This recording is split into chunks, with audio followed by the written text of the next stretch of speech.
El conte dels tres reis mags i el rei Babau.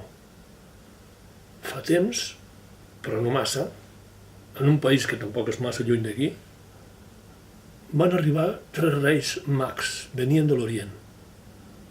Els hi deien mags perquè eren savis i feien coses diferents, coses imaginatives. Havien estudiat molt, havien anat a les millors universitats i tenien coneixement de les ciències, d'astronomia, de física. Feien coses diferents i per això es deien mags.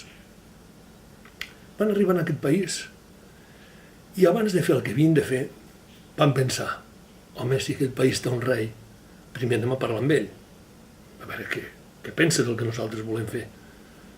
I efectivament van anar a trobar-lo, van trucar a la porta del seu palau, va sortir un servent i els va dir: està esmorzant, però us rebrà de seguida, me sembla. I efectivament els va rebre de seguida. Passin, estic esmorzant però no hi fa res, passin. Van dir: mire, nosaltres venim a aquest país guiats per una llum, per una ànsia de millorar les coses en el món. I ens han dit que en aquest país, el rei que tenen, potser necessitaria una mica d'instrucció, perquè ens han dit que era, si més no, una mica indolent, que no li agradava molt això de rumiar i de pensar, li agradava més manar, ser autoritari, imposar les seves coses, no? I sobretot en una part de la població es veu que la té atabaladíssima. I clar, ens sap molt greu perquè nosaltres anem pel món repartint ànsies de pau i missatges de germanor.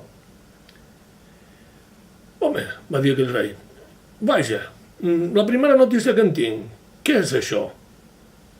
No et preocupis, mira, nosaltres et proposem que vinguis allà a Orient i t'ensenyarem com fem les coses, les nostres universitats. I allà veuràs que instruïm a la gent, els fem filosofar, els fem pensar. No m'interessa això. No m'interessa, jo estic molt bé com estic. Tinc aquí tot el que vull. Tot el que vull. Vacances regalades, faig negocis molt suculents amb tots els governs del món que jo vull. Ho tinc molt bé. I a més, ja vaig néixer d'aquesta forma. I tots els que vinguin a darrere meu, els meus fills, també faran el mateix. Que per això sóc un rei per sempre. I la meva descendència també. Això no es pot tocar.